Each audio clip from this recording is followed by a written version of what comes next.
I am here to discuss the so-called flying saucers. We know now that in the early years of the 20th century, this world was being watched closely by intelligences greater than man's. Did the CIA write Wind of Change by the Scorpions? As humans busied themselves about the various concerns, they were scrutinized and studied. Dr. Loeb, what percentage chance do you give it that you have indeed uncovered extraterrestrial or non-human technology? With infinite complacence, people went about their affairs, yet across an immense ethereal gulf, intellects vast and unsympathetic threw their plans against us. All of a sudden, a stick out of nowhere landed right in front of us, and there was no tree, nothing overhead. Something threw it at us. Yeah. All things unexplained. So some of that, I think, sir, we'll save for closed session. All right, Unexplained Ones, this is Dr. Mounts. Welcome to All Things Unexplained.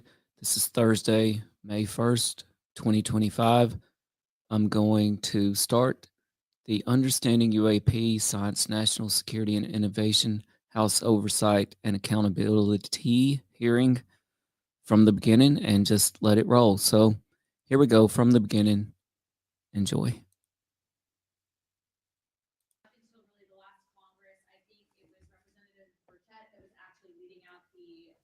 Investigation solely on his own, so credit due where it's deserved. Mr. Burchett's been really, I think, at the forefront of this fight. We do have an opportunity right now where we are seeing not just complete push for transparency out of the current administration on this topic, but also we have bicameral and bipartisan support on this. So thank you very much, Lou, for your help, and then also to the experts and people being here today to testify and really to tell us and help lead us out, the investigation with us. Again, this is a community effort. This is not just, Democrat, Republican thing, even just an American thing, right? There's a massive push for this for good reason. We know recently in working with the National Archives, they were able to actually update on the archives website all things UAP. There will continue to be documents scanned and updated and be on that tab page. You citizen journalists can actually go forward, do the research yourself, help us ask the tough questions, and then I can also tell you that we have posted dates for the next UAP hearing. We are going to be doing two. One is going to be government focused. We are asking various appointees. I don't want to release the names yet, but we have been getting good response on them. We will make those names known soon, as well as military and or former military that will be coming forward. Also to note that we were told by one of Mr. Burleson's staffers that's helping us lead out this investigation about someone that wants to come forward in regards to a crash retrieval program. And so that's pretty interesting to hear someone going on record about that. Obviously, we've had a lot of people try to dispel the research that the UAP community has done, and so we're just simply putting out the facts and letting the American people, really the world, decide for themselves. But I'd also like to have some of my counterparts say a few things. So, Representative Brunson. Thank you, Anna. I first want to just say thank you again to Tim for leading the charge on this. When it wasn't popular, it was difficult. It took a lot of courage, and we all recognize that. And I just want to acknowledge that. And I want to say thank you to Anna for her leadership. And I'll tell you, she is amazing to work with. She is very humble in her attitude and her approach. She doesn't. She likes to, to let other people join in the credit. And she is a very gracious and good leader in this task force. I want to say thank you to everyone that has come forward, from Lou to Mr. Mellon to Mr. Brush and others that have taken bold risks, Mr. Graves, who's here, who have taken a bold step and at the risk of their reputation and their career. There's a lot of people that have sacrificed their career in order to get information out to the American people. We are grateful for, as well, for the cooperation that we're getting with Tulsi Gabbard, and whose Director's Initiatives Group is actively harmonizing classification guides to facilitate responsible releases. She's been very effective with the JFK assassination records and others. And then the last thing I want to say is that this is not a one-time thing. This will not be. It's clear this is not a one-time data dump. This This is a systemic change to the process and the way that we are transparent with the American people. And with that, we're working on legislation that will put that into practice. And again, thank you for everyone for being here. I'm looking forward to the day's hearing. Thank you all for being here. I'll be very brief, Lou. Thank you for the introduction. Thank my colleagues up here for their kind words. I'm not sure what that's all about. I think I'm buying pizzas after this thing. They're crazy. I got a daughter that rides horses. I don't know how I'm going to get home today. But it is a pleasure being here, and I want to thank the people that are sitting right there, some dear friends of mine, people in the media and elsewhere. They're always kind to me. We don't agree on a dadgum thing politically, but we do agree that this is the biggest cover-up of our lifetime, and we need to get to the bottom of it. And I want you fellow folks to know out there that we believe, and for so many years, people that believe like we do have had to live in the shadows. And when you bring it up, you get criticized, and people say all kinds of awful things about you, and I'm over that. We know this thing's covered up, and we're going to blow the dadgum lid off of it. So thank y'all for being here. Let's get on it.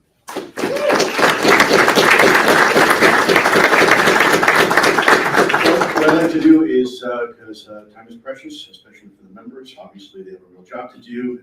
This is part of it, but they have a whole lot of other responsibilities. So with that said, I'd like to first begin by thanking specifically Representative Luna from the 13th District, if I'm not mistaken, of Florida, for her leadership in this particular forum and on this topic. This would not have been possible if it was not for Representative Luna in her pursuit of the truth.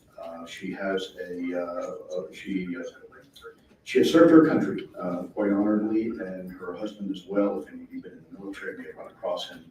So on behalf of a very grateful nation, ma'am, thank you for what you continue to do, your continued service to this nation and that of your family. It is greatly appreciated, and your service specifically as well with regards to the military, so thank you. Secondly, I'd like to thank Representative Eric Burleson, somewhat newer to this topic than some of the other folks, maybe on the Senate side and even the House side, who has also championed truth and transparency within the American government. I would refer to him as a healthy skeptic, which I think is important. Always keeping an open mind, allow the data to speak for itself. And in my interactions with Representative Burleson, I've seen him to be every time and exclusively honorable and truthful. And he is now, I think it's translating into the form you see here with media present. We're going to have a very interesting conversation today. And again, this is only possible because of the three individuals up here. So if you have time later on, I would suggest you give him a good deal of thanks for what he's doing for our nation. And last but certainly not least is Representative Tim Burchett from Tennessee, who has been spearheading this topic for quite some time at great personal risk to his political career. As most of you know, that's one thing that politicians tend to avoid is risk, especially when it comes to election time. And Representative Burchett, I would probably define him as bringing a working man's perspective, a common sense perspective to the bureaucracy we call Washington, D.C. Certainly a breath of fresh air and a champion for, again, truth and transparency for our government and for our institutions. So with that said, I'd like to offer a quick round of applause for them.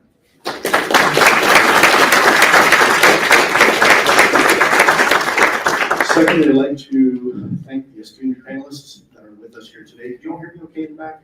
Okay, can you adjust your mic? I can use my drill sergeant voice if I need to. We're going to have three separate sections with panelists with extremely esteemed backgrounds.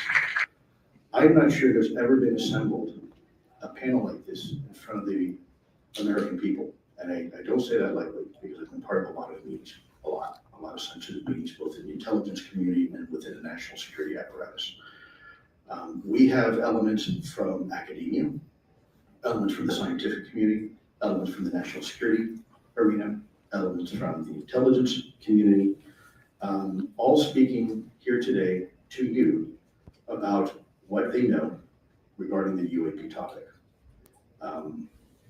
The assembly here is, dare I say, possibly even historic. and I'm truly honored to be with you here today. I will be your moderator. Real quick reminder for our panelists, I'd like to, when you ask your question, try to keep it within 3 minutes, Eric. If you go beyond that, I might have to kind of get the conversation directed to some other questions because we do have a lot of panelists. And I also have a tendency to talk a lot, so I'm going to try to keep myself in check as well. But panelists, if you can try to keep your responses to 3 minutes. Some panelists have for you a presentation. So for those who have a presentation, we'll do the presentation first, and then we'll be followed up with questions. And of course, esteemed members of Congress, if you have any questions at the time, please feel free to ask them, and we will certainly have our panelists address those questions for you. One more reminder, again, a security reminder. I know I said it before, but for anybody who's coming here after, I'm going to be asking questions. Some of those will be very pointed questions. For those of you who have a security clearance or who have held a security clearance, I ask that you please be mindful that this is an unclassified venue and not to discuss classified information. For the record, none of us look good in an orange jumpsuit. Certainly I don't. So we want to be mindful of that. I'd also like to thank the media. Thank each and every one of you for being here. I know this is a topic that for quite some time was fraught with stigma and taboo. This would have been considered career suicide for any respectable journalist to cover this topic, just like it is for politicians and our elected leaders of this nation. And times are changing. Times are changing because of you. And so I want to do a hearty thank you to the members of media who are covering this. And last but not least, and probably perhaps most important, I would like to thank each and every one of you in the audience. Each and every one of you that's tuning in, each and every one of you that's watching this, each and every one of you that might be sitting on your sofa at home or around a dinner table and are interested in this topic and have asked questions. This is because of you. Our elected officials put this on because of you, not me, and not even our esteemed guests, because of you. And that should tell you something. That means democracy is working, folks. That means transparency is working. That means we, the people, are winning. And that's a lot. That's profound. This is democracy in action, and you're watching it.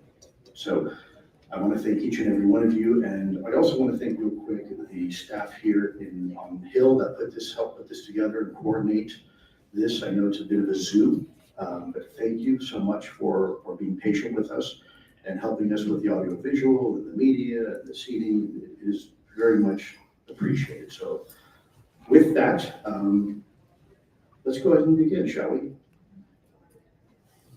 So I'd like to introduce the first of our panelists. Here is Dr. Avi Loeb. Now bear with me because he has his academic vitae. It's probably about 10 pages long, so I'm going to just try to truncate it a little bit. So Dr. Avi Loeb is a PhD professor of science at Harvard University. He is also the head of the Galileo Project. He is also the founding director of Harvard's Black Hole Initiative. He is a contributor to Arrow. He is also a trained astrophysicist. Let's see if we can get this right. Director of the what institute? Director of the Institute for Theory and Computation, and a former member of the President's Council on Science and Technology. So think about that for a minute, right? Advising the president. Former chair of the Board of Physics and Astronomy of the National Academies, and also author of 8 books and over 1,000 scientific papers. And he's here before you today. By the way, none of our panelists are being paid. Everybody's doing this out of their own kindness and goodness of their own heart. The second panelist we have here is Rear Admiral Tim Gallaudet. For those of you who served in the Navy know how hard it is to achieve the rank of Admiral. That is no easy feat. He's also a former acting administrator of the National Oceanic and Atmospheric Administration, aka NOAA. Former oceanographer for the Navy, a advisory board member of the UAPDF, folks here that are helping make this happen. But I'll tell you something else about Tim. Tim also happened to be one of the Navy officers that was present and privy during the Roosevelt incidences The Roosevelt, and the reason why I say plural, because there are many of these UAP incidents that the USS Roosevelt encountered in the 2013-2014 timeframe when she was conducting military operations in the support of the global war on terror. And so Admiral Guyudet, I would consider indirectly a witness to some degree of some of the dysfunction that the bureaucracy had overlaid on some of our servicemen and women in uniform reporting UAP. And certainly last but not least is Dr. Eric Davis, not only a colleague, but a friend, and in some cases even a mentor. He is a theoretical and applied physicist, senior science advisor at EarthTech, former researcher at the Aerospace Corporation. And now, those are just some of those. Let me tell you who he really is. Dr. Eric Davis was one of our senior scientists during my tenure at ATIP, the Advanced Aerospace Threat Identification Program, and OSAT as well. He was one of our chief scientists, and by the way, he was also part of other legacy efforts before that, working with elements of the US government. And I think what you're going to find him have to say today is going to be very, very compelling. He's an honorable man. He has served his country time and time again, in some cases at great personal expense, professionally and personally to himself. And probably one of the smartest individuals I've ever had the honor and privilege to meet in my life and work with. If you get a chance, I'd shake his hand because I would consider him, like the rest of these gentlemen, a national treasure.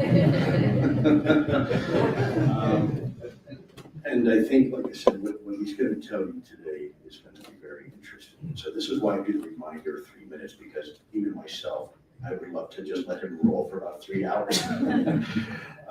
So with that said, I think we have a presentation we're going to present first by Dr. Abby Loeb. So if we can just give him a quick round of applause.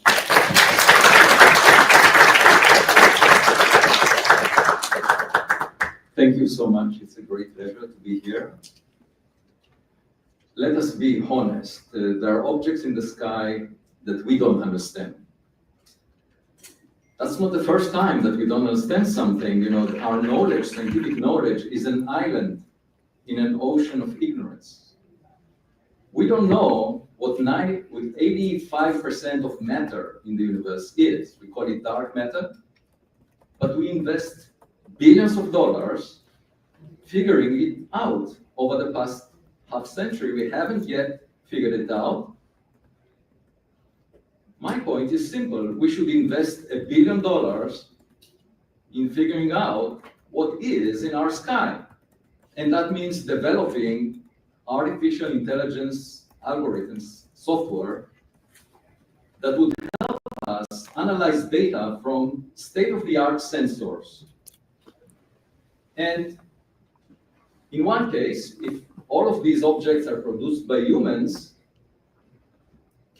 the Defense Department will have a new tool to monitor what's out there in the sky. It's important for national security. However, if 1 out of 1 million objects came from outside the solar system, the person who finds that object will get the Nobel Prize. It's a win-win situation. We need to invest $1 billion in this task. And I will mention a few details of what we can do with it. This is a subject that the public cares a lot about. And so it's one of the unusual opportunities to invest $1 billion in science and technology that will make all taxpayers happy. If you were to ask them, do they care more about what dark matter is, or whether we have a neighbor that is intelligent from which we can learn, they will tell you it's the second question that they want the $1 billion to be spent on. So to make taxpayers happy, let's invest the money. And if we don't find any technological relics from other civilizations, this would be a very precious defense system for our country. So I will show a few slides describing what we have been doing over the past few years in the project that I'm leading at Harvard University, the Galileo project. What you see in the first slide is a title of an article that appeared in New York Times Magazine. And I was not happy with the content. I contacted the editor and said, if this is the way you describe science, how can I believe anything you say about politics? That's a good take. We can leave now. You already covered. Now, Enrico Fermi, 1950, had lunch at Los Alamos, and in his Italian accent, he asked, "Where is everybody?" And that's a question that every lonely person asks. And what you tell a lonely person is, don't be presumptuous. Your partner will not come to you. You are not that attractive. You have to go to dating sites. And Enrico Fermi didn't even build a telescope to look out, didn't have cameras to check. And so saying, where is everybody, is arrogant. And many of my colleagues in academia argue extraordinary claims require extraordinary evidence. If you read the news, you would conclude that we are not extraordinary, there is room for improvement. And imagining something like us on a planet that has similar conditions to Earth is not an extraordinary claim, it's just an ordinary claim to say under similar circumstances you will get life and eventually intelligent life, and most stars in the Milky Way galaxy, 100 billion of them, formed billions of years before the sun. So we are late for the party. They may have been before us. So it's an ordinary claim that requires ordinary evidence. When people make this statement, they also imply that we should not invest any funds in searching for them. And without seeking evidence, how can we find them? It's a self-fulfilling prophecy. So my point is that within the scientific community, innovation is suppressed by people who assume the answer in advance. When I was a kid, I was most frustrated by the adults in the room because I would ask them a question and they would pretend to know the answer. And the one reason I became a scientist is because I don't care what other people say. I don't care how many likes I get. I just want to figure out the answer based on evidence. That's the way a detective works. We shouldn't assume anything.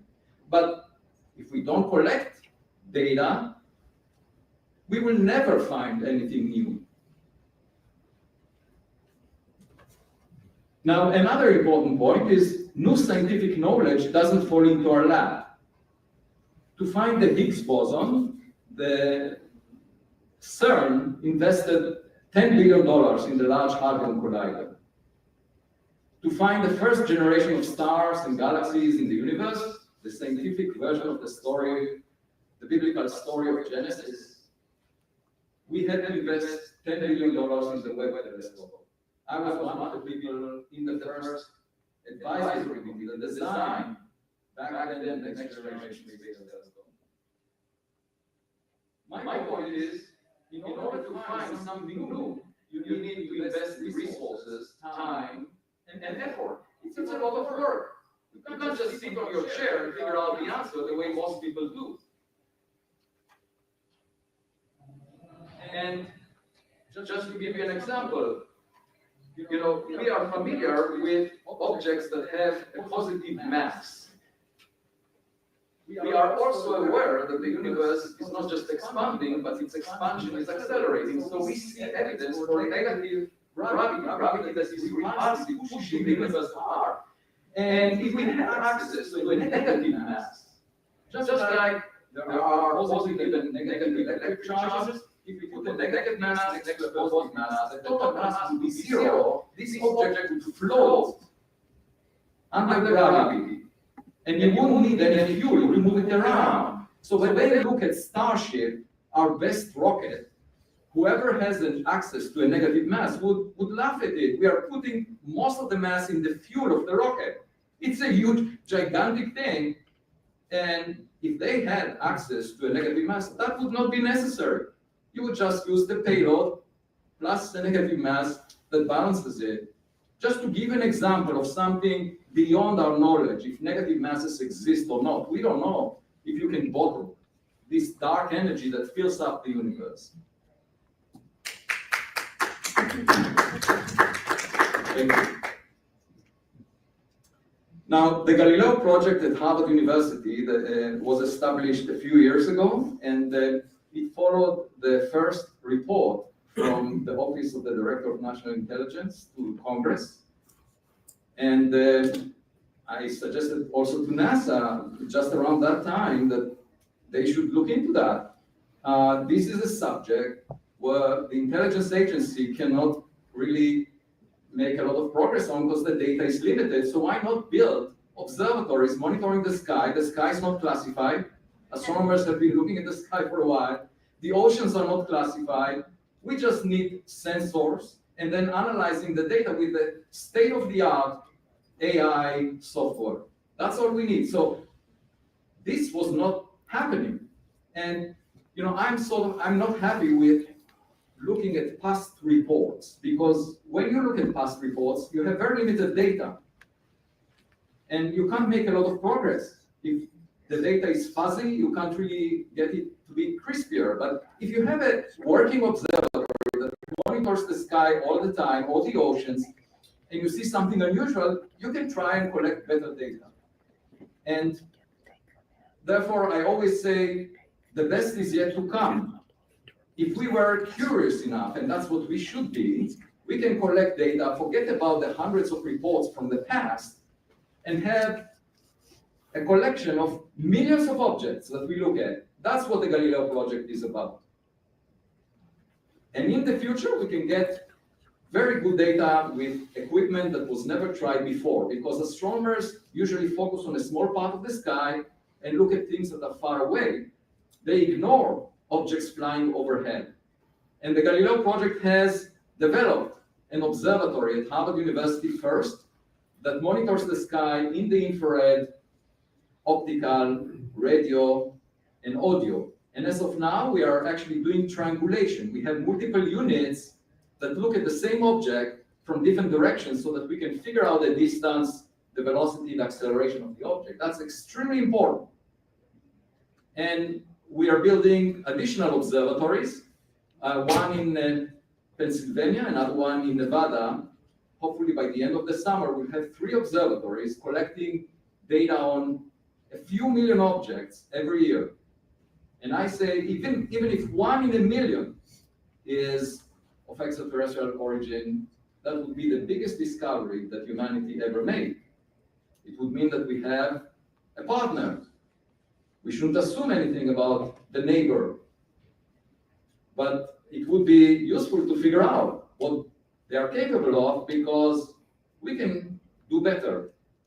They're probably more advanced than we are if they reached our backyard before we reached their backyard. So we collected data on many, by now, millions of objects. We analyzed it.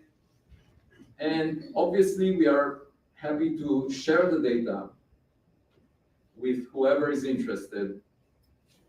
But also, over the past decade, the first objects from outside the solar system were discovered for the first time by astronomers.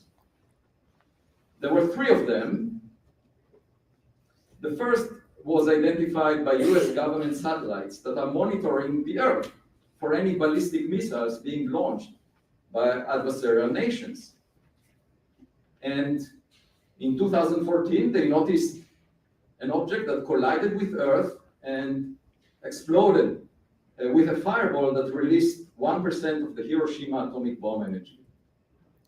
And they decided it's not human-made, and therefore it can be shared with the astronomy community. So NASA published a catalog of all these meteors over the past decade, and one of them was this one. We looked at the catalog and uncovered it and realized that it came from outside the solar system because it was moving very fast. It was moving faster than 95% of the stars in the vicinity of the sun, outside the solar system. So the question is, was it a Voyager-like probe, because it's moving so fast, or maybe just a rock from another star? That was the first one. And then the second one in 2017 was a much bigger object. The first one was 0.5 meter in size. The second one was the size of a football field. It didn't collide with Earth. It would have been catastrophic if it did, because would have killed us all. But it passed near Earth, within a sixth of the Earth-Sun separation. It was observed by a telescope in Hawaii, monitoring near-Earth objects, because we are all afraid of what happened to the dinosaurs, right? We don't want to have the same fate. And they realized this object is moving too fast to be bound by gravity to the sun. And they called it Oumuamua, which means a scout in the Hawaiian language. Now, this object at first was thought to be a comet, but there was no cometary tail around it, no gas or dust. And then it exhibited an excess push away from the sun without any rocket effect of acting on it. And moreover, it had a very extreme shape, most likely flat, like a disk, based on the reflection of sunlight. The amount of sunlight reflected from it changed by a factor of 10 every 8 hours as it was tumbling. Very unusual object. So it wasn't clear. It's not an asteroid. It's not a comet. What is it? And I suggested, well, maybe it's space trash, an empty trash bag from another civilization. So that was 2017. And then, oops. And then there was, oops. I'm not sure. Okay. Then there was a comet, which looked just like the comets that we are familiar with in 2019, also came from outside the solar system based on its speed. And my colleagues said, well, this one looks familiar, so doesn't it convince you that the others are also natural? And I said, well, if you go down the street and you see a weird person, and after that you see a normal person, it doesn't make the weird person normal. So Oumuamua was really strange, most likely flat, and it's not clear what it was. I suggested maybe it's a very thin object pushed by sunlight, reflecting sunlight. And in fact, a lot of technological debris that we produce is being pushed by reflecting sunlight. In fact, I'm not sure, but okay. In fact, the space trash that we produce, on January 2nd, 2025, just this year, an amateur astronomer noticed an object passing near Earth, and it was cataloged as a near-Earth asteroid. 17 hours later, it was realized, oh, this object moves exactly the same way as the Tesla Roadster car that was launched by SpaceX in 2018, Elon Musk. It is a car. It's not an asteroid. They removed it from the catalog. And I actually have a bet with Elon. I am willing to put 1% of my net worth against 1% of his net worth to search, to check if there is any other space entrepreneur who is more accomplished than he is since the Big Bang, 13.8 billion years ago. Let's figure it out. It's not a lot of money for him. And then, actually in 2020, there was the same telescope in Hawaii that discovered the Oumuamua, discovered another object that was pushed by reflecting sunlight. And then after a few weeks, the astronomers realized, oh, that's a rocket booster from a 1966 launch by NASA.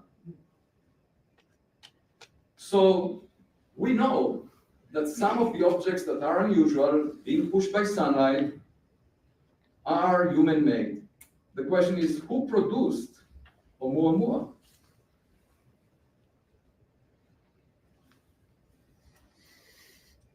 And my point is that the next Copernican revolution, remember, Copernicus realized we are not the physical center of the universe. I actually visited Poland a year ago, a day after visiting the Munich Security Conference, where I spoke as the first astrophysicist that ever, by the way, I saw on the roof of the hotel at the Munich Security Conference, there were snipers with black head covers. they were there to protect the politicians. I realized being an astrophysicist is really very fortunate, but nobody wants to kill me. But at any rate, it's overrated. The next Copernican revolution is that we are not at the technological center of the universe. We have something to learn from a smarter kid on our cosmic block. And I wrote a paper a couple of months ago where I explained that with a space telescope, we can actually go through the million objects, roughly meter in size, within the orbit of the Earth around the Sun that came from outside the solar system, and figure out whether among them, among all the rocks, there is space trash from other civilizations, because over the past billions of years, they predated us and they polluted interstellar space, because we sent out 5 probes, Voyager 1, Voyager 2, Pioneer 10, Pioneer 11, and New Horizons. They are heading out of the solar system towards interstellar space. We did it over 50 years. Just think how many more we would produce in the next billion years. And all of that keeps accumulating like plastics in the ocean. All of this trash produced by other civilizations. And we just have to look in our backyard and figure it out. Again, $1 billion will go a long way in this direction. But right now, this subject is outside the mainstream of astronomy. Instead, the highest priority defined by the Decadal Survey is to spend more than $10 billion in the search for microbes, for the molecular fingerprints of microbes in the atmospheres of exoplanets. And frankly, I'm much more excited about finding intelligence than finding microbes, for a simple reason, that we can learn from a higher level of intelligence. One reason I seek intelligence in interstellar space is because I don't often find it here on Earth. And you may ask, where will Voyager be in 1 billion years? It will be on the opposite side of the Milky Way galaxy. So if most stars formed billions of years before the sun, we know that for a fact, they had, if there were civilizations like us out there, they had plenty of time for their spacecraft to reach us. And we haven't really checked. Until the last decade, we didn't really know about interstellar objects. So I'm saying this is new. Now, the meteor, the object that collided with Earth, was interesting because for a cost of $1.5 million that I received from a donor, we were able to go to the Pacific Ocean and search for materials left over from this interstellar object. It exploded only 20 kilometers above the surface of the ocean, and that implied that it had material strength tougher than all other hundreds of meteors in the NASA catalog. So it was unusual in its material strength, in its speed, and the question was, could it be a Voyager-like meteor? Could it be a Tesla Roadster car-like meteor? Because that car actually will collide with Earth probably in several tens of millions of years. And my colleagues, if there are any astronomers at that time, they might argue it's a rock of a type that we've never seen before. So actually, the US Space Command looked back at the data after I reached them through the White House, and they confirmed, yes, this meteor actually came from outside the solar system. The data was reliable, and they also released the light curve of the explosion that indicated how much energy was released and at what altitude was the explosion. And so I decided to lead an expedition to the Pacific Ocean. We went there slightly less than 2 years ago. And what you see here is the deck of the ship that was fittingly called Silver Star. We built a sled with magnets on both sides, and we placed it on the ocean floor, which was 1 mile deep. And we surveyed a region that is 7 miles in size, looking for any molten droplets left over from the explosion, just to figure out, was it a natural rock or maybe a gadget. And I told my students before I left, if we find a gadget and it has buttons on it, should I press the button? The opinions were split. Half of the class said, please don't do that. He put all of us at risk. And the other half said, please do. We would like to see if it's ChatGPT 100. So we brought back materials, and it was a 2-week expedition. I put all the materials in this black suitcase and shipped it by FedEx to my home, and then brought it to the laboratory of my colleague at Harvard, Stein Jacobson, who is a world-renowned geochemist that has the best instruments in the world. And on the other side of me in this photo is a summer intern, Sophie Bergstrom, who worked with me that summer, and she discovered 850 molten droplets within the materials that we brought back. And I gave her the honorary title, the Spherical Hunter. And you can see here what these molten droplets looked like. They were very distinct relative to the background sand, and we picked them up with tweezers and published the results. And so there was one type of those molten droplets, about 10% of the entire reservoir, that looked very unusual. They had a composition, a chemical composition that was very different than solar system materials, up to 1,000 times higher abundance of beryllium, lanthanum, uranium than you find in solar system materials. And so that's a possible indication that we found some material from the original object, but we want to go back and search for bigger pieces with a robot that we will put on the ocean floor. It will cost $6.5 million. We don't have a funder as of yet. If anyone is interested in joining us, let me know. This is an image from the last day of the previous expedition where I was standing on the ship looking at the sunset. And next to me is an 88 years old Art Wright, who was a commander of a destroyer during the Vietnam War. And I really liked him because he wouldn't speak much. He would solve problems. And everything he said was true. And there aren't many people like that these days.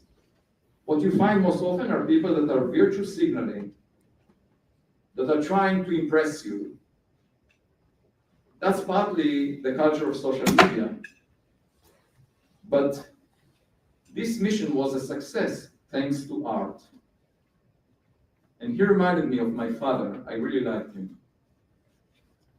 Now, this year, in August 2025, there is a new observatory in Chile that was funded by the Department of Energy and the National Science Foundation. It's called the Vera C. Rubin Observatory, and it will survey the southern sky every 4 nights and could find Oumuamua-like objects every few months if they are out there. And now we know to look at them in much greater detail. We can use the Webb telescope to do that. And this telescope will use a camera that is 3.2 gigapixels in resolution, so 1,000 times more than the number of resolution elements you have in your cell phone. So I'm very excited about the coming year or two. We will have new results from the observatories that the Galileo project is building. We will have potentially a new expedition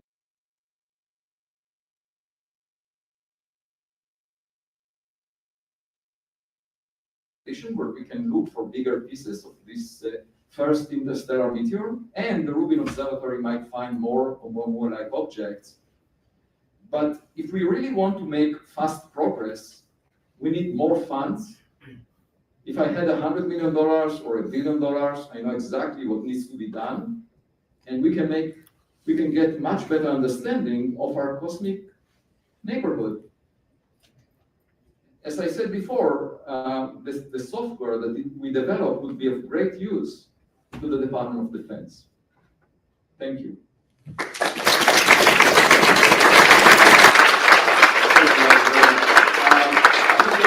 Very quickly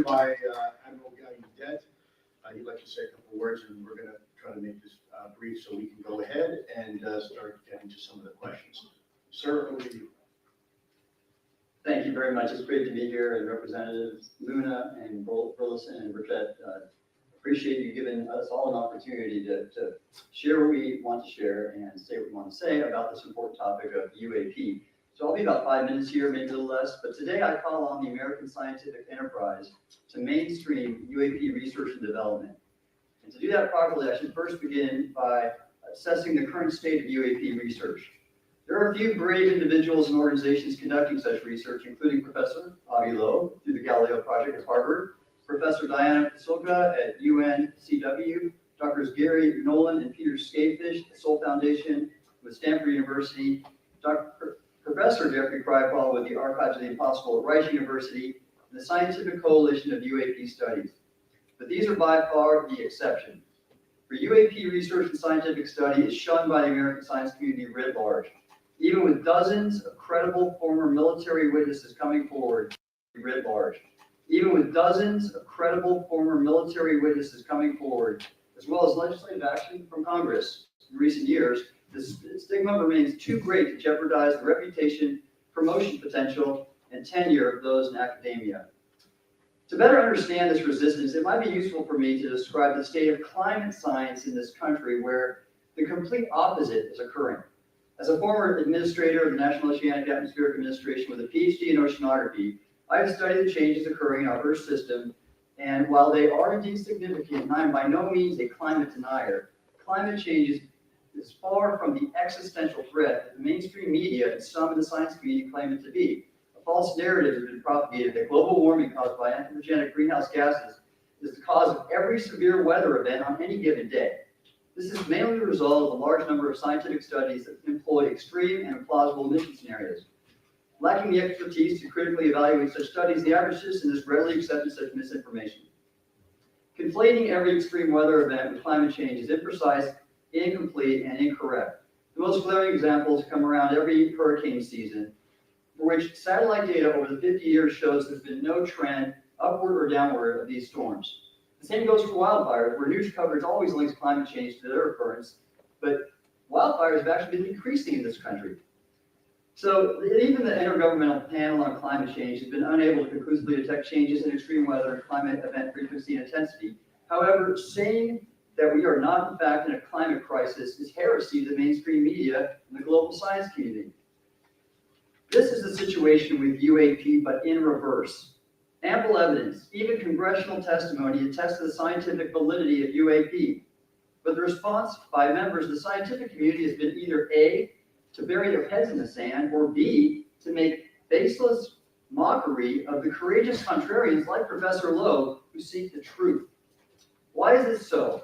Well, the reason is partially due to overclassification and a deliberate, decades-long disinformation campaign by the U.S. Department of Defense and intelligence community. Unlike climate change, UAP and the non-human intelligence which control them very well could be an existential threat, as our moderator, Lou Elizondo, eloquently described in his book, aptly named Imminent. The scientific community needs to wake up to the reality of UAP, which represents the most monumental development since the Copernican Revolution. Consider the extraordinary report I received this weekend, when a former U.S. Navy SH-60 Seahawk helicopter crew chief who was embarked on the carrier USS Dwight D. Eisenhower in 2021 described to me his reporting on forward-looking infrared video of a metallic sphere at an altitude a few hundred feet above the ship, traveling along a linear trajectory horizontal to the sea surface before it accelerated into the horizon at an incredible speed, disappearing completely. Upon landing, he discussed this with some of the pilots and the other air crew before transferring the FLIR footage to the carrier's intelligence officer. Moreover, this was not an isolated event. For the Eisenhower Strike Group, during that deployment, saw many instances of UAP, primarily F-18s, frequently encountering them at high altitude. And this topic was widely discussed by the Air Wing during the entire deployment. And later, fellow aircrew members of this crew chief from another squadron deployed on board the USS Gerald R. Ford and shared similar experiences. The crew chief also informed me that the secret laptops in their ready room provided access to a shared drive where numerous UAP sightings on FLIR were archived. They stored these videos on a folder named Range Fowlers. You'd like that, Brian.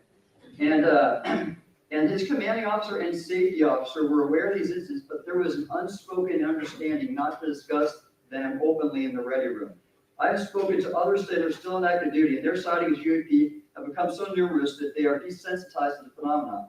My point being that the Navy possesses a trove of video evidence and data regarding UAP, and I see no reason why FLIR footage of UAP and Navy training ranges cannot be declassified and shared with the scientific community. With open access to more data like this, we can transform every institution of higher education by establishing a Galileo project within their astronomy and astrophysics departments, a Soul Foundation within their biomedicine and humanities programs, and an archive of the impossible in their religious studies and philosophy curricula. To close, I point out that last month at the Endless Frontiers Conference in Austin, the President's Science Advisor, Michael Krasios, committed the Trump administration to creating a golden age in American innovation. I am convinced that UAP research can not only support this, but accelerate it in ways beyond our imagination. The time to destroy the stigma associated with UAP is now. I ask the House Oversight Committee and other members of Congress to demand the DoD, DOE, DHS, and NASA release more UAP data for open science. And I call on the White House to include UAP research in its 2025 R&D priorities memo. Thank you all.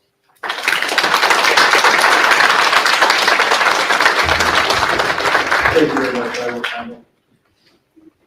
So, we're going to get to our first question here, and it is not scripted, and it is to my former colleague, Dr. Eric Davis. I'm going to be very careful how I ask this specific question. Welcome, Mr. Gold. Good to see you, as always.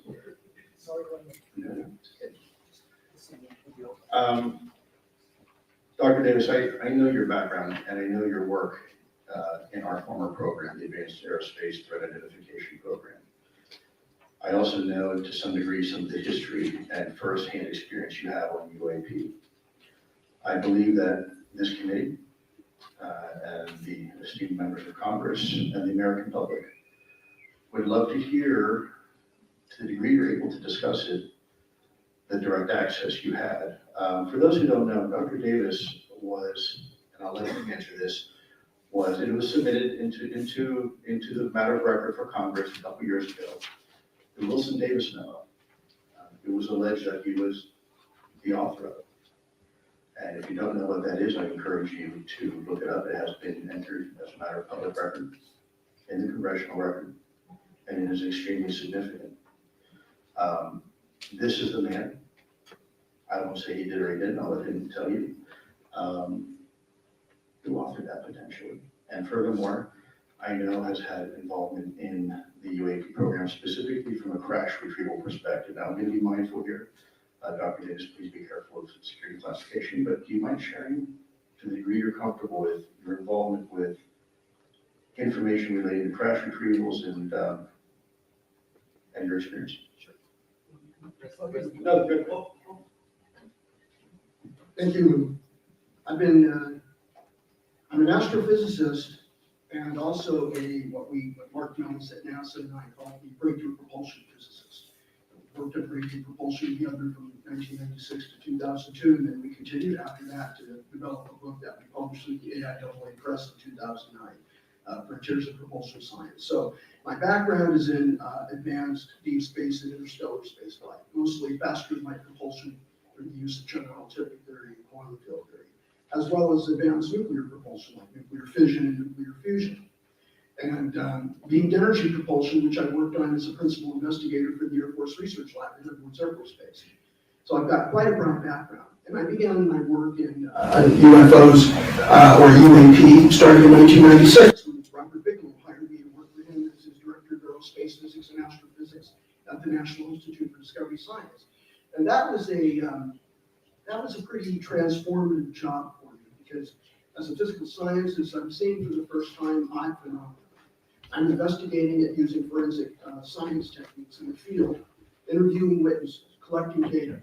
And I have a team of colleagues on the staff that I work with, also PhDs, And we had a world-class science advisory board, which my former boss in Austin, Hal was on the board of directors, was on that science advisory board, and was the last chairman of that board, actually. We also had Apollo 14 astronaut Ed Mitchell, and for a short time Apollo 17 astronaut Jack Schmidt, and we had many academicians and former CIA national intelligence officers, social psychologists, medical doctors, and nuclear engineers, and the list goes on. We had chocolate primarily as well. So it was a really transformative because I grew up in the 60s and 70s, and I became familiar with Carl Sagan.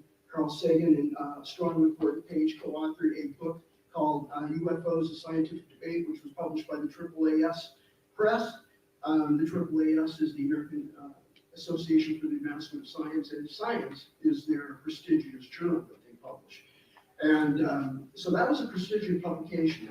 Every chapter was authored by experts in the field in academia who have studied UFOs and some angle of it from a scientific data standpoint. Data that was collected, data that was analyzed. And so they presented it and published the book. For a bizarre reason, in the 1980s, Carl Sagan had this wonderful astronomy show called Cosmos, and the companion book for that. And what's ironic is that he changed 180 degrees. He all of a sudden went from being UFOs, we have in this book that I co-authored or co-edited with Thornton Page, all of this wonderful data that's been collected that is not explainable due to conventional astronomical, weather, or man-made explanations or events or objects. I'm now calling it pseudoscience. It's fringe science. People were mistaken. Pilots have poor vision. Military pilots especially, and I heard that from Leonard David, who's a aerospace engineering, aviation, space exploration writer. And people like him have said that our military pilots, especially the ones at the USS Nimitz, during its encounter of the Tic Tac UAP back in November of 2004. Oh yes, those pilots have poor vision. They're flying, what, $20 million fighter aircraft? And they have poor vision. How did they get through the Naval Aviation Program and Top Gun School with poor vision? Dr. Davis, could you elaborate a little bit on your, again, to the degree that you're comfortable? Oh, I know what you're doing. So it was a transformative issue for me, or a job. It transformed my worldview. It opened up my worldview to a lot more possibilities than what I was used to thinking. As a trained PhD physicist, I earned my doctorate in astrophysics at the University of Arizona in '99. And so I worked on 3 space missions in graduate school. The IRAS, which is the Infrared Astronomical Satellite Program, and the 2 Voyager missions to the outer planets. So as pertaining to the topic that Lou wants me to talk about, I'm not trying to avoid it. It is a sensitive subject. It's due to astronaut Ed Mitchell, Dr. Ed Mitchell, Captain USN retired.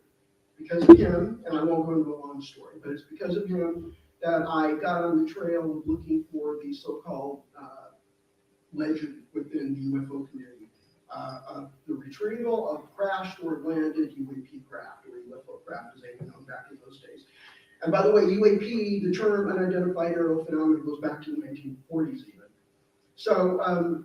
So I followed this trail, and I ended up, over the course of the following 2.5 decades, working for Bigelow, working for the Air Force Research Lab, working for Halfenoff at Urtech International Incorporated, and then working at the Aerospace Corporation. So we're working in a combination of industry and classified programs that we were contracted to do on behalf of for the Defense Intelligence Agency and for the Pentagon agencies that Lou worked at, and the UAP task force that Jay Stratton led at the Office of Naval Intelligence. And so a long story short is that I came into contact with industry leaders, technical scientists, both active duty and later retired, as well as intelligence officers, generals, admirals, colonels, people who directed intelligence or human intelligence collection and analysis directorates at the DIA, and the Central Intelligence Agency, who reached out to me to have me do some foreign UAP intelligence analysis and assessment. And so I have been exposed to so much in the classified realm that I can tell you definitively that there is a there. The human race, basically the world's biggest governments, like the United States, our adversary China and Russia, at least as far as I know, have had the occasion to recover craft that have either landed or crashed or both in their territory or even outside of their territories, and have taken those back to the most sensitive of their programs that they've ever had.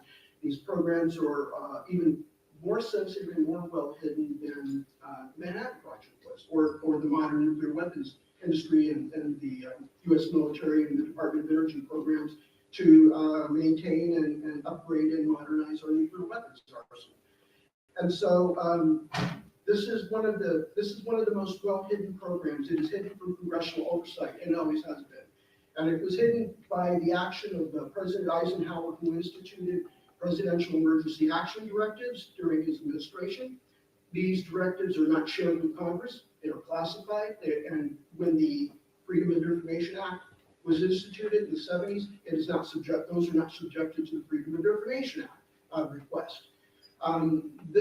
These directives provide cover for actions that are associated with the retrieval of these vehicles and the scientific and engineering study of them. And that takes place within the industry. What happens is the Department of Defense offices, CIA offices, they create shell companies. They give a sole source contract to the shell company who passes the money to a selected group of defense industry firms. And those firms will take that contract money and turn them around and use that as internal things called internal research and development funds, which they give to their own people inside their company, their own employees, to do the reverse engineering and analysis and study of these recovered vehicles. And so this avoids all congressional oversight. It avoids the game debate.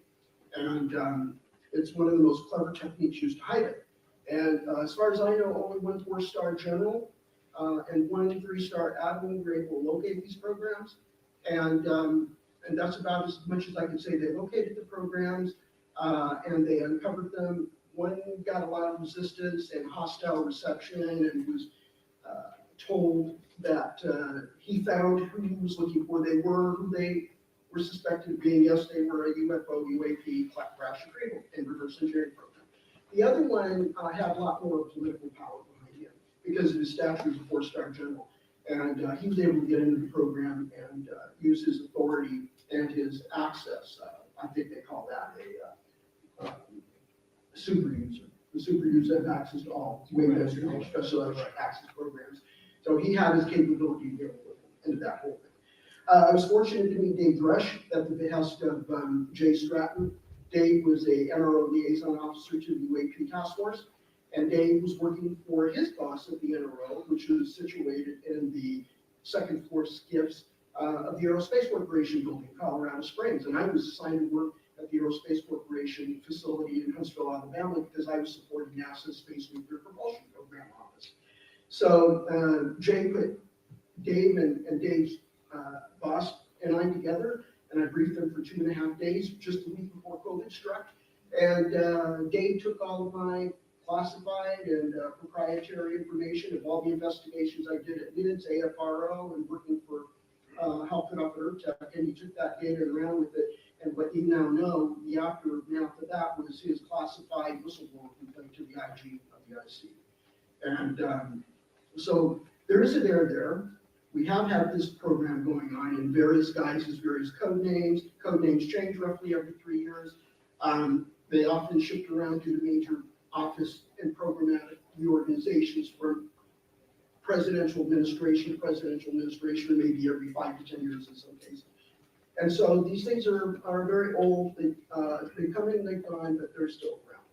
And the amount of money that's been involved, I would say since the beginning in 1944 with the first recovery in Italy, of the U.S. Army's recovery of the craft that crashed in Italy back in 1933. The United States Army, when it invaded Italy and pushed the Third Reich out, they were able to recover that craft and bring it back to Wright Airfield. And all of the crash retrievals that have taken place generally on land have gone to Wright Airfield. The majority of the crash retrievals or recoveries of whatever situation it was take place in the maritime environment. And I'm not sure where that is going. I think they're probably also going to were in those days Wright Airfield. I don't know where they're going today though, because I've only worked on the legacy history of this part of it up until about the early 2010s. And ever since the end of the OSAP and the ATIP, I don't know where those operations are going on these days. So I think that's about it. Is that it? If there was a question I would always ask, and I'll just say this really easily. Leslie King and Ralph Blumenthal asked me this for an interview I gave them in July of 2020 for the New York Times article that they published. They interviewed Lou and former Senate Majority Leader Harry Reid. I think Harry was already retired then, wasn't he? Yeah. Okay, so I said basically my interface with the leadership of the industry, which were a number of individuals, is the following. The craft that have been recovered are not of this earth. They're not made by human hands. They are not from this planet. They are not human. They are an alien technology, whatever the word alien means. Are they extraterrestrial? We don't know. We don't know. What motives do they have? Well, we need anthropologists and social psychologists and philosophers to figure that out because they haven't communicated that to us. So physicists like me and Avi, we cannot answer questions like motive. We just need to take data. We call it measurements and signals intelligence in the intelligence industry. And Avi, I support 1000% because we need him to do what he needs to do. UAPX is another group from the University of Albany in Albany, New York. They're doing that as well. And there are other groups out there building up their own sensor suites to try to scan the sky full time, 24/7, to look for something that's high, and definitely not weather, definitely not an aircraft, definitely not a kid's little quadcopter. Well, thank you, Dr. Davis. My recommendation would be at some point here to get to a classified setting like some of the rest of us, and you've already done that before, and have a frank conversation with some of the representatives who I think would be very interested to hear the other part of that conversation, which I'm aware of and been part of. With that said, before we go on, I wanted to thank real quick Rep. Nick Baggett for, how do you pronounce your name, sir? I apologize. Baggage. Okay, forgive me. Baggage. Rep. Nick Baggage, who arrived here just not too long ago, so thank you, sir, very much. From Alabama, Rep. from Alabama. Oh, Alaska. He's like the hub. Sir, my humble apologies. Obviously, I'm remembering my dyslexia instead of whoever wrote this for me. Thank you, sir, for being here, and also great seeing you yesterday. As far as the next question, what I'd like to do is direct this to Admiral Gallaudet. Sir, only about 50% of the seafloor has been mapped in high resolution. In fact, some have stipulated that we have no even more about the surface of our own moon than the depths of our own oceans. What concrete mapping campaigns, autonomous gliders, deep sea sonars, or cabled observatories would give researchers the best chance of detecting undersea UAP activity? Up to this point, we've been discussing about the stuff we see in our skies and possibly space. But the one thing we've neglected are those observations of UAP that are underwater. And this kind of goes to the whole transmedium characteristic that we're seeing that some of these UAP can display, particularly as a former Navy man and member of NOAA. What advice could you offer there? Thanks, Lou. That's a great question. And in fact, I would advise us to continue what we started in Trump's first administration. And what we did is we got him to sign a presidential memorandum on mapping the U.S. exclusive economic zone. And that directed the establishment of a strategy, a plan, a national strategy, a plan, and a council, an interagency council, to contribute to the effort. And so we did this in 2020, and in the 5 years since, we've been able to go from having 40% of our EEZ map to 50%. And it involves not only using ships sonar, but also exploring the water column with deep diving remotely operated vehicles, swarms of drones, underwater drones. Used to own 120 in the Navy, and that fleet's growing. And then NOAA has a pretty sizable fleet of underwater and surface drones, and they partner with the private sector that has a vast capability as well. So I'd say we really want to expand the work that's already occurring within the government and the private sector, and target it, because most of it is targeted towards ocean science, and that's great. But if we open the aperture a bit and include UAP as a research target, I think we'll learn a lot more about the phenomena as well as the ocean. Thank you very much.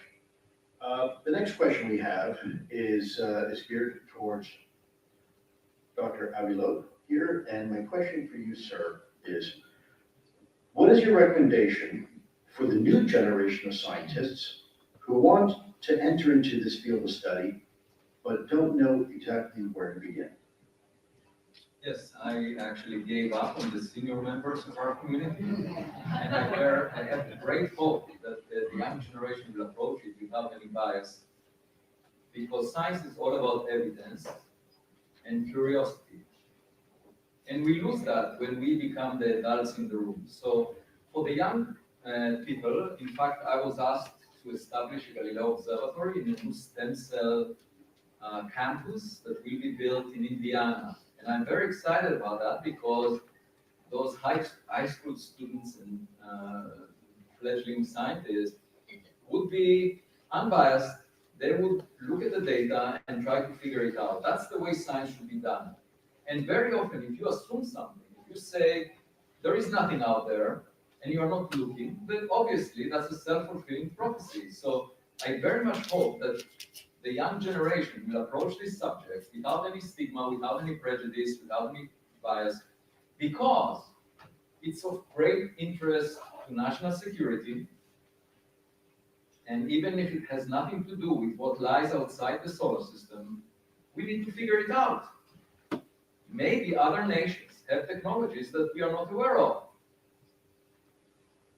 And if we do find something from outside the solar system, it's the biggest discovery ever made in science. It will change our perception and our place in the universe. I had a group of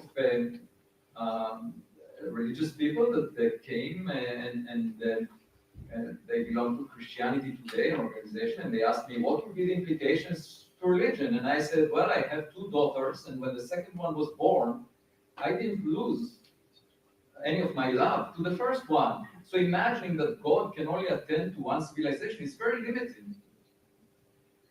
And I think, in fact, it would be enriching to realize that we have siblings. We might be jealous if they're more advanced than we are. Maybe they get more attention. But, that's exciting. We may get inspiration from finding something better than us. So why is it that academia, the mainstream, is shying away from this? Partly because the public cares so much about it.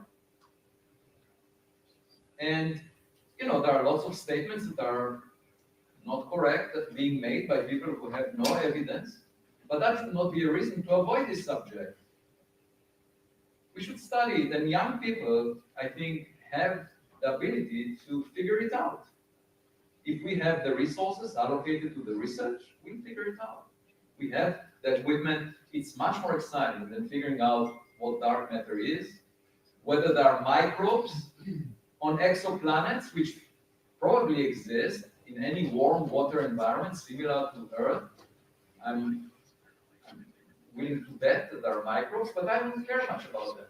I really want to find things that are better than us, so that we can get better, we can improve ourselves. And the young generation hopefully will do it for us if we only allocate the resources, if we don't block them, because the gatekeepers, use this technique of not funding such research, ridiculing it. And even when I went on the expedition, people said, oh, he will not find anything. Oh, he went to the wrong place. We don't believe the US government data from the US Space Command. And my suggestion is just to ignore the naysayers, because they are boring.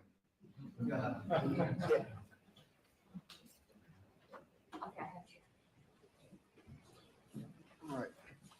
Thank you, Dr. Little. I'm going to make this very quick. I know one of the representatives is very short on time. There's a question I would like to ask in her presence.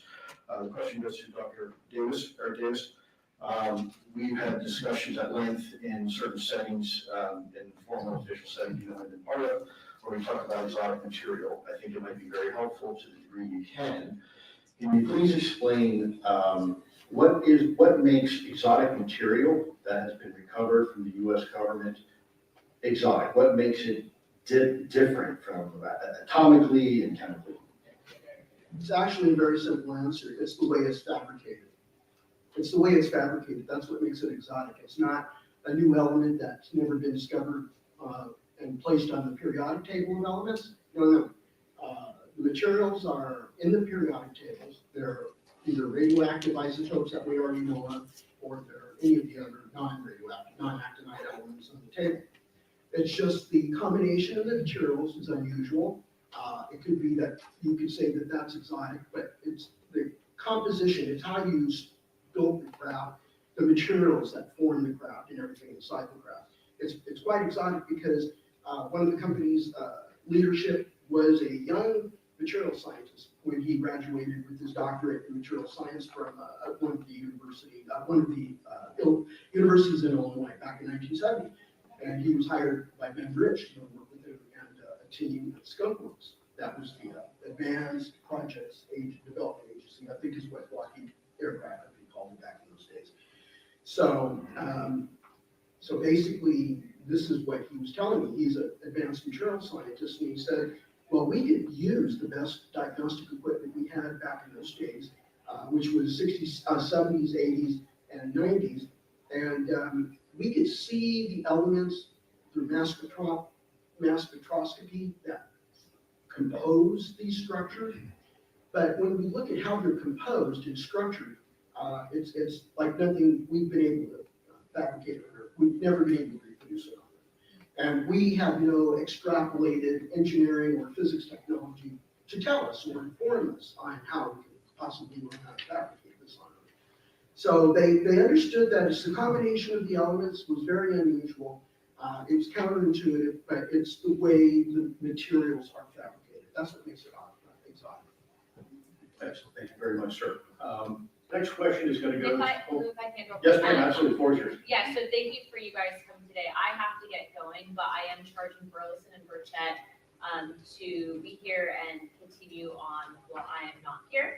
I will say that, I mean, the stuff that you guys have all told us today, mind-blowing. And I think, going on record is even more important. So we are going to invite you back to also testify at some point. But I do have to head up, so thank you so much for your time and your stuff, and we'll be back. Thank you.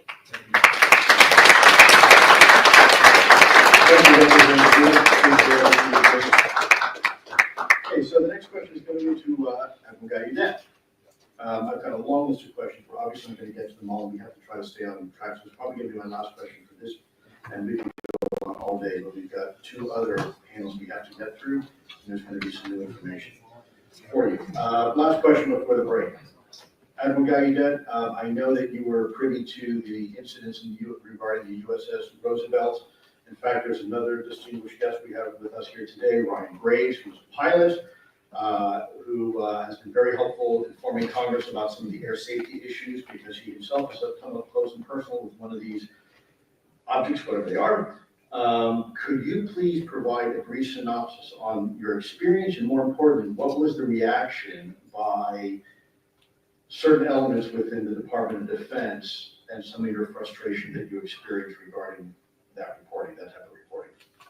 Thanks, Lou. Yes, I'd be glad to. So at the time of the Roosevelt UAP sightings, I was the one-star admiral in charge of all the Navy meteorologists and oceanographers. And I had aerographers mates on the ship doing the weather forecast. And as the chief meteorologist of the Navy, my responsibility was safety of flight, one of my main responsibilities. And at the time, I received an email on the Navy's classified system, secret system. It was addressed to every subordinate under a command called Fleet Forces Command, the 4-star command that I reported to, and that the commander of the Theodore Roosevelt Strike Group reported to, as well as several other units. And attached to the email was the Go Fast video that everybody's seen now and has been declassified and released to the public. And the email title was Urgent Safety of Flight Issue, and all capital letters. And it came from the operations officer of Fleet Forces Command asking if any of the recipients of the email knew what these were, these UAP, because they were having numerous near mid-air collisions, as Ryan Graves saw firsthand, his squadron mates. And then the next day, that email was wiped from my computer, and no one talked about it in any subsequent meetings at Fleet Forces Command. And this was very unusual because the primary job of Fleet Forces Command is to prepare Navy units to deploy, like the Theodore Roosevelt Strike Group. And that exercise was a critical pre-deployment requirement to get pilots certified to land on the flight deck. And so, not talking about an urgent safety of flight issue, for example, the UAP that split a section of aircraft, you don't want anything to get within a mile of an F-18 when it's operating. So that they didn't talk about it, that was covered up, didn't sit well with me. And that's the reason I have come out today, and or really for the past few years, to talk about this and make sure we support all these reasons to acknowledge and be more transparent about UAP activity and data. And that's why I'm on the advisory board of Ryan's Americans for Safe Aerospace. And we've been advocating for the FAA to institute a system of reporting with standards to get more information out there to support safety flight and science. Excellent. I'm okay. We have a question by Representative Burleson. Go ahead, sir. Floor is yours. Yeah, thank you. Mr. Davis, I wanted to ask before this panel's over, I want to pull some threads here. What is your understanding of the physics or the likely propulsion technology? What is your assessment of what the capabilities are and how it's being achieved? And then also, I want to ask about materials and energy as well. We can only speculate. These things are so far advanced, we can only speculate. The best speculation I can come up with is General Relativity does a great job predicting something like a warp bubble. UAP do exhibit the phenomenon of sublight or less than light speed warp bubbles. However, that becomes a challenge when you talk about UAP that dive into the ocean and climb up out of from under the ocean and up in the air. So So it's not warping space-time. It's a warping space-time. Yeah. That's described on Einstein's general theory of relativity. Yeah. And so the problem is gravity warps space-time. That's right. Right? Yeah. So then these objects are changing space-time around them. Yeah, they have a thin shell of energy, and the type of energy has to be negative energy density, and it would be consistent with the type of energy density that you can create in quantum vacuum. And examples of that are the Casimir cavity that has a little vacuum region that's bound by the two plates of the cavity. There's also squeeze states of light, where that's a laser beam, where you're going to take some part of canonical noise fluctuations from out of that part of the beam you're not interested in and pile it up elsewhere in the phase space, and this is getting really technical. So, so I'll just kind of keep it this way. You're going to take the quantum vacuum fluctuations that we know as quantum noise, shock noise, and laser beams. You're going to pile it up somewhere else in an area you're not interested in measuring, and you only want to measure the amplitude of that beam. And at that point, when you take the quantum vacuum fluctuations out of that amplitude, that energy density goes negative. And the energy density is the square of the amplitude. So that goes negative. And that's an example of negative energy. The mass of the Earth creates space-time curvature. If it was, I'm sorry. Oh, I was going to say, so that space-time curvature, which we feel is the force of gravity on the surface of the Earth, drags down quantum vacuum fluctuations of the quantum fields that are out in space near the Earth, in the vicinity of the Earth. And that energy density happens to be negative. And so this is an example of theoretically predicted astronomical sources of negative energy, as well as laboratory sources of negative energy. So that's what you would need to build a warp bubble. And that's what you would need to build a construct a shell. Just a brief comment of clarification. We have two pillars of modern physics: quantum mechanics and Einstein's theory of gravity, which is curvature of space-time. Right.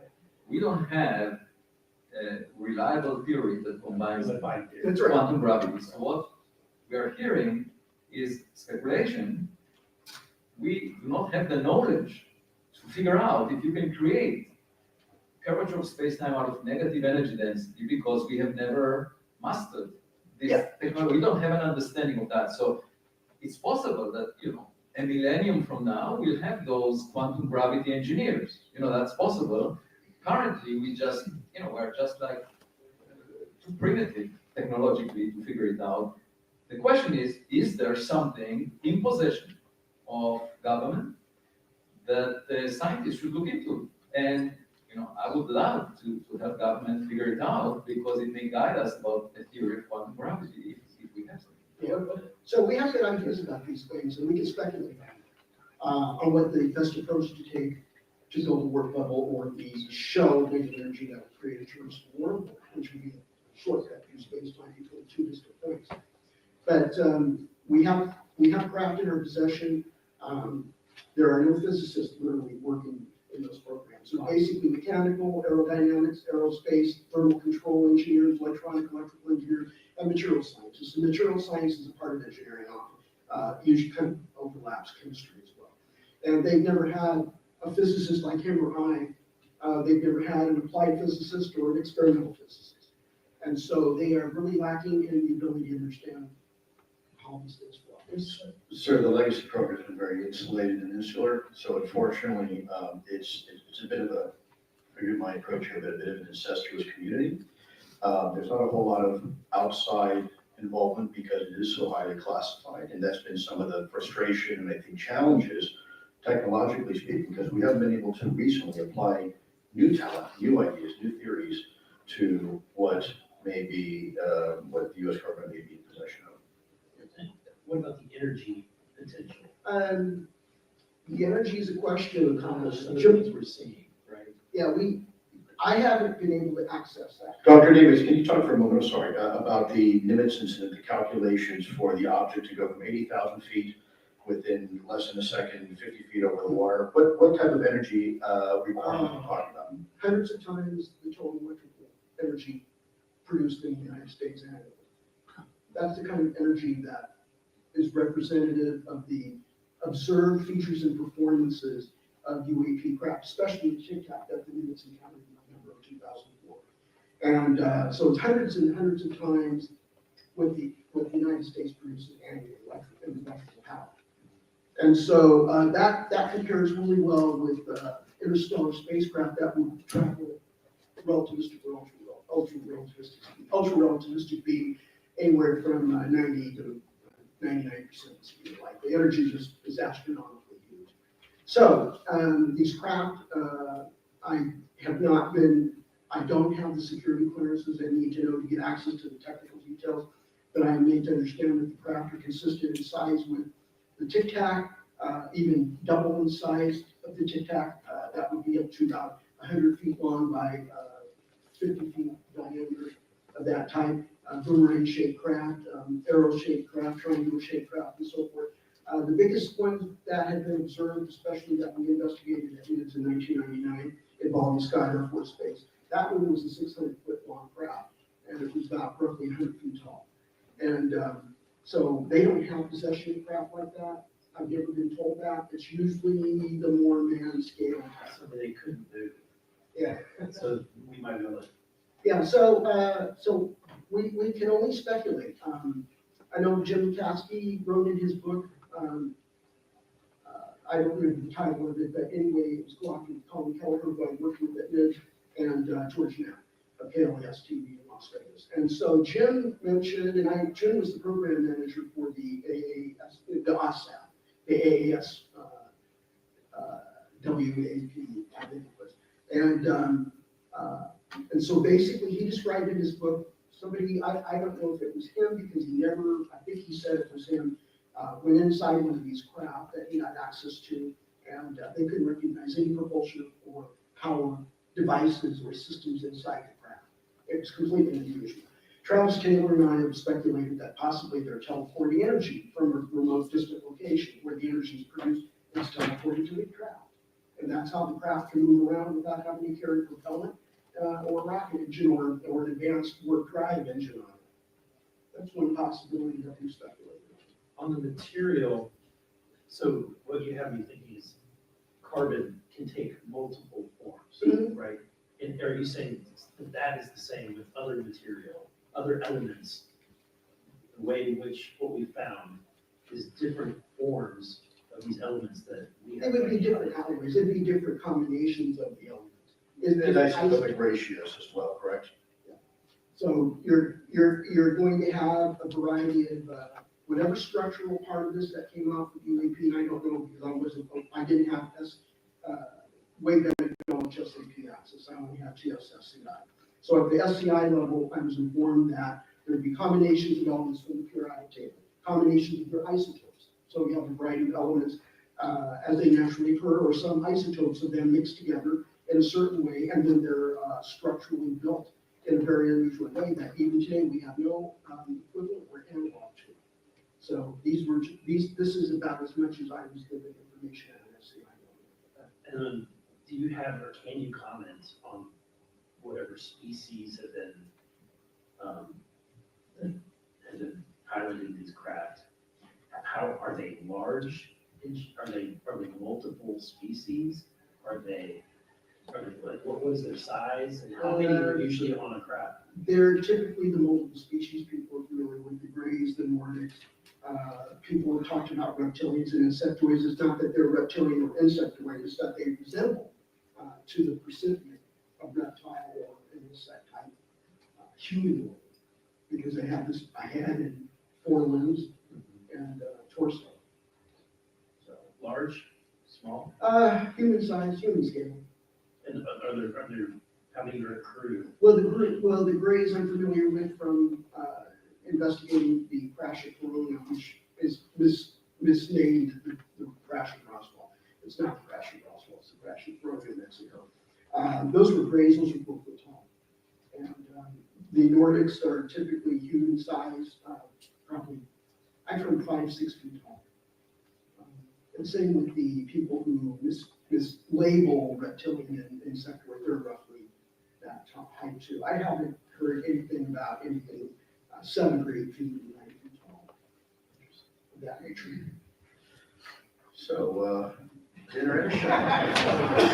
Folks, what we're going to do here for time. I think I stepped down at the wrong job. We are going to take a 3-minute break for a change here of the panel. We'll roll right into it. If you need to use the restroom, please do so. But we are going to truncate this break significantly because we've got a lot to cover. And you definitely want to stick around for this next panel as well. Big round of applause for our panelists, please.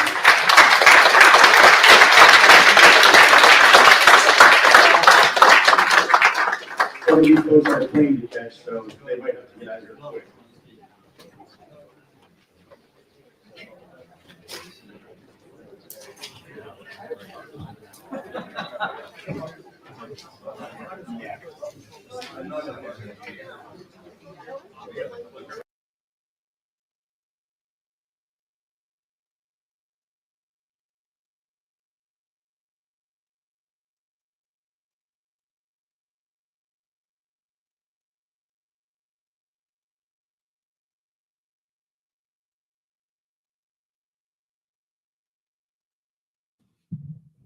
Okay, wow. Eric Davis has told Representative Burleson that 4 foot tall gray aliens crashed at Roswell. Holy moly. I got a lot of process here. Thanks everybody for joining me. We will try our best to go live again when they pick back up. Until then, stay curious, everybody. I'll see you later.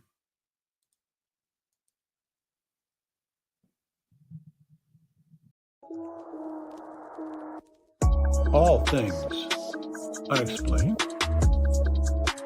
What's your hot take on Travis Taylor?